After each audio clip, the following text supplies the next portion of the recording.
So, this year, the YRUU group wasn't given a topic or book to base this year's sermon on. So, we decided to come up with our own topic. So, we talked for a bit, and the topic hope came up. We said, all right, that's a really good idea, but let's see if we can find some more ideas so we can have some choices. We talked some more, came up with a few more awesome ideas, but the topic hope kept coming up again and again. We put it to a vote and decided that hope would be our topic. So here are some interpretations that we wrote as to what we think hope is.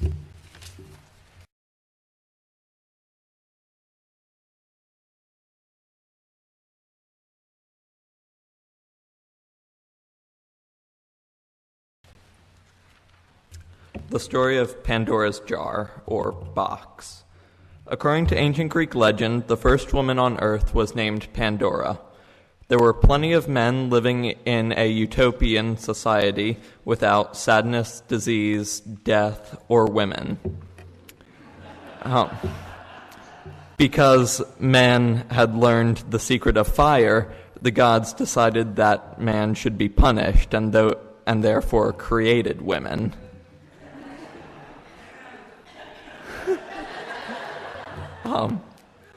So when the gods created Pandora, each of them gave her one of their own characteristics. Aphrodite gave her beauty, Athena gave her skill at weaving, Hermes gave her curiosity, and the other gods gave her other things. Most importantly, though, Zeus gave her a beautiful jar, not a box, that she was told never to open. Pandora lived happily with her husband, Epimetheus, for many years, but she always wondered what was in the jar. One day, when Pandora was home alone, the curiosity that Hermes had given her finally won. She opened the jar, and all of the evils of the world, all of the evils, sicknesses, and woes of the world came rushing out. She quickly resealed the jar, but too late to stop all but one of its inhabitants from escaping. The only thing left in the jar was hope. But hope was no longer trapped. Hope was captured. Hope was held on to and not released to get away. We all carry these jars within us to this very day. We all carry hope within us. Hope is the thing that lets us hold on in the world. If someone opens their jar and lets go of their hope, they lose everything, because without hope, all is lost.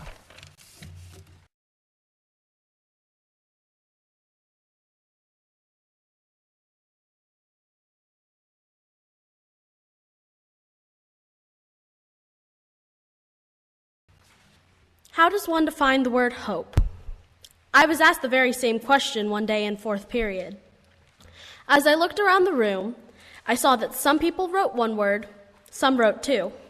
Some pulled out their phones and wrote the dictionary definition, and a few others wrote a paragraph. Then I looked back at my own paper, and I realized that I was the only one in the room who had written a poem as my definition. I reread my poem, and I took the question to heart. How can we define the word hope? After all, it isn't something you can touch. It isn't something you can hear or smell. You can't even really see it. The dictionary defines hope as a feeling of expectation or desire for a certain thing to happen. It is a feeling and nothing more. Yet feelings are perhaps some of the strongest motivators in this world, especially powerful feelings. Feelings like love, anger, sadness, and yes, hope. Hope can keep people moving forward down the path of life, past places where others have stopped, or worse, given up. Hope gives people the knowledge to know that there is truly a light at the end of the tunnel, even if they can't see it right then. I felt as though hope could have no definition but the word itself. To me, it was like little orphan Annie had always said, "The sun will come out tomorrow." Think about that for a moment. It's true, right? The sun will indeed come out tomorrow. But, you ask, what if it rains today? Well, I would answer you with a question in return. Does the rain last forever? And you would answer no. That's what hope is. It is a fluid, somewhat imaginary thing that keeps people positive. It is a feeling, and feelings cannot truly be defined. They are different to each person and are expressed in different ways, with no two ways alike. Hope is real. Hold it close, keep it safe, let it be your light in the darkness, and try your hardest to never, ever let it go. That's my advice to you.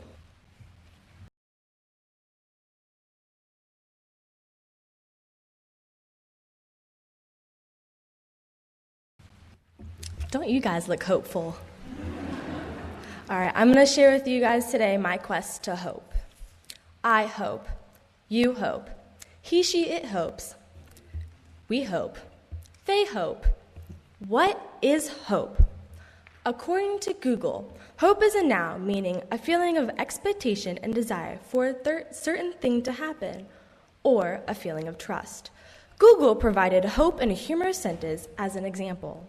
He looked through her belongings in hope of coming across some information. Hope is also a verb meaning want something to happen or to be the case, or intend if possible to do something. Another lovely sentence via Google. He's hoping for an offer of compensation. Synonyms for hope are aspiration, desire, wish, expectation, ambition, anticipate. The Office Edition Webster's number 2, New Riverside Dictionary, Revised Edition, states that hope means to want or wish for with a feeling of confident expectation, or just something wished. Other ways to use hope are to be hopeful, to have hopefulness, to be hopeless, or to be hoping. On the Google search for hope, there are about 518 million results. One of those was a Christian college called Hope College. Also, an international charity, Hope Worldwide, and Project Hope, which stands for Health Opportunities for People Everywhere. A picture presented that Hope stood for Have Only Positive Expectations. As I scrolled down the webpage, I saw an ad that said, What is hope? I thought, wow, perfect, exactly what I need. It's an article on purposecity.com. The first words are, hope is a universal concept. I skimmed the article and found a good quote from the author of The Hunger Games, Suzanne Collins. Hope. It is the only thing stronger than fear. A little hope is effective. A lot of hope is dangerous. So then I was curious. Was this quote in one of her books and I happened to miss it? I'm a big Hunger Games reader. Also, the rest of the article was on the biblical viewpoint of hope, and I wasn't prepared to dive into that pool of God and hope and heaven and hell. So I Googled her quote. The third result on Google was titled, Unitarian Universalist Congregation of Binghamton. The page was an article by Reverend Douglas Taylor titled, Hope, Hunger, and the Truth About Fiction. But I decided I was getting off track and needed to focus on the topic I had been presented with. Hope. I'm a hopeful person. I try to look at the positive outcomes of things. I guess that means I have high hopes, such as, I hope to go to a good college. I hope to get good grades. I hope that I can make a difference. I hope that we can start taking responsibility for the pollution that we produce. Children have hope too. They hope that they can grow up and be a firefighter or a princess or like their mommy and daddy. Adults have hope.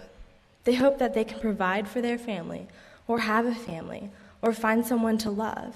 Even grandparents have hope. They hope that their grandchildren will carry on their legacy and that they will grow up right in this crazy world. I know a few people named Hope. One Hope got her name because her mother thought that we needed more of it in the world. So is hope a want, or do hopes make us want more? Are we greedy because we think our hopes are greater than another's? In Tulsa, Oklahoma, there's a Hope Unitarian Church. I wonder if they can tell me what hope is. The famous Hope Diamond, also known as the King's Jewel or the Blue of France, is at the Smithsonian Natural History Museum in Washington, D.C. I saw the beauty when I was little, when we visited the museum one summer. I got replica earrings in the gift shop. It became known as the Hope Diamond when Henry Philip Hope and the Hope family had ownership of it. It's ironic that it's named Hope, because the Hope Diamond is said to have a curse to those and that brings misfortune and tragedy to those who wear it or own it. So for some, hope can be a gift. It doesn't fix anything, but it can bring comfort that some may need. Or maybe enough hope can fix something. Hope is often a word to describe what's given to people in developing countries with hunger problems, unsafe water, or illness.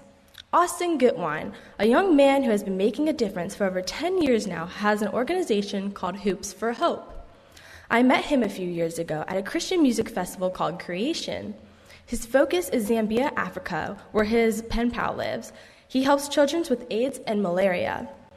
People can organize a basketball shoot-a-thon event to raise money and to give these children hope. Austin is an example of someone with not only hope, but with the willingness to do something with his hope for the better. I have his book, Live to Give, if anyone would like to read it. A group of military wives in 2006 founded the organization Hope for the Warriors that supports U.S. service members, their families, and families of the fallen. The About Us page states at the bottom, "Together we can continue restoring self, family, hope." It is still led by the dedicated military wives who have seen firsthand the physical and psychological wounds in the line of duty. Some families feel that they can never be the same and become hopeless. This organization offers programs and assistance that give hope back to these services and service members and families. It's a gift that many can't even dream of. So you see, hope is fragile. It's so sacred and helpful to so many. It can be so easily given to those who need it. I bet you could think of one person right now who still needs a little hope. So here's a few quotes I would like to share with you. Hope sees the invisible, feels the intangible, and achieves the impossible. When your world says give up, hope whispers, try one more time. Let your hope make you glad. Be patient in the time of trouble, and never stop praying, Romans 12:12. But as for me, I will always have hope, Psalm 71:14. So, can you give the simple gift of hope?